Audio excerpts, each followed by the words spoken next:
CPM മുൻ Koyilandy area സെക്രട്ടറിയും DYFI മുൻ ജില്ലാ പ്രസിഡന്റും ജനാധിപത്യവേദി നിർവാഹക സമിതി അംഗവുമായ NV ബാലകൃഷ്ണനെതിരെ CPM കൊയിലാണ്ടി ഏരിയ കമ്മിറ്റിക്ക് വേണ്ടി സെക്രട്ടറി പുറപ്പെടുവിച്ച പ്രസ്താവന തികഞ്ഞ അസംബന്ധവും വസ്തുതാവിരുദ്ധവും അങ്ങേയറ്റത്തെ വ്യക്തിയാധിക്ഷേപവുമാണെന്ന് ജനാധിപത്യവേദി ഭാരവാഹികൾ വാർത്താസമ്മേളനത്തിൽ പറഞ്ഞു.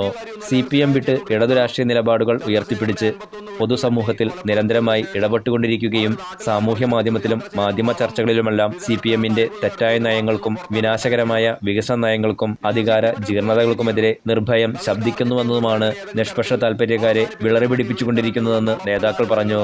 കോഴിക്കോട്ടെ അഴിമതി കഥകളുടെ പശ്ചാത്തലത്തിൽ കഴിഞ്ഞ ദിവസം ബാലകൃഷ്ണൻ CPMനെതിരെ ശക്തമായ വിമർശനങ്ങൾ ഉന്നയിച്ചിരുന്നു. അതിനു പിന്നാലെയാണ് CPM കൊയിലാണ്ടി ഏരിയ കമ്മിറ്റിയുടെ പ്രസ്താവന ഇറങ്ങിയത്. സാമ്പത്തിക ക്രമക്കേടിന്റെ പേരിൽ പാർട്ടി നടപടിയെടുത്ത് പുറത്താക്കിയ ആളാണ് ബാലകൃഷ്ണൻ എന്നാണ് പ്രസ്താവനയിൽ ചൂണ്ടിക്കാണിക്കുന്നത്. എന്നാൽ തന്നെ പാർട്ടി പുറത്താക്കിയതല്ലെന്നും അംഗത്വം പുതുക്കാതെ പാർട്ടിയിൽ നിന്നും പുറത്തുവരികയായിരുന്നുവെന്ന് NV ബാലകൃഷ്ണൻ കോഴിക്കോട് പ്രസ് ക്ലബിൽ നടത്തിയ വാർത്താ സമ്മേളനത്തിൽ പറഞ്ഞു.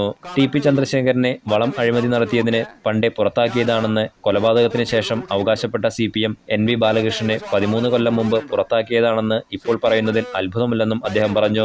CPMന് താല്പര്യമുണ്ടെങ്കിൽ ആ കണക്കുകൾ പരിശോധിക്കാൻ മാധ്യമ പ്രവർത്തകരുടെ മുമ്പാകെ അല്ലെങ്കിൽ ജനങ്ങളുടെ മുമ്പാകെ ആ കണക്കുകൾ മുഴുവൻ ഹാജരാക്കാം, പരിശോധിക്കാം.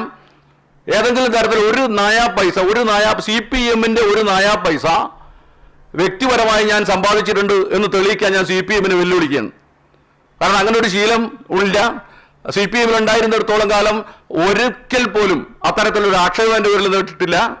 അതുമാത്രമല്ല, CPMനകത്ത് പ്രവർത്തിക്കുന്നിടത്തോളം കാലം പാർട്ടിക്ക് ചേരാത്ത ഏതെങ്കിലും തരത്തിലുള്ള പ്രവർത്തനങ്ങൾ ഞാൻ നടത്തി എന്ന് പ്രഖ്യാപിച്ചുകൊണ്ടൊരു നടപടി എൻ്റെ പേരിൽ ഉണ്ടായിട്ടില്ല. ഒരു നടപടിയും എൻ്റെ പേരിൽ ഉണ്ടായിട്ടില്ല. CPM കൊയിലാണ്ടി ഏരിയ സെക്രട്ടറി നടത്തിയ വ്യക്തിഹത്യാപരവും അപകീർത്തിപരവുമായ പ്രസ്താവനയ്ക്കെതിരെ കോഴിക്കോട്ടെ പ്രമുഖ അഭിഭാഷകനായ അഡ്വക്കേറ്റ് P. കുമാരൻകുട്ടി മുഖേന നിയമ നടപടികൾ ആരംഭിച്ചിട്ടുണ്ടെന്ന് ബാലകൃഷ്ണൻ പറഞ്ഞു. Enlight news, Kozhikode.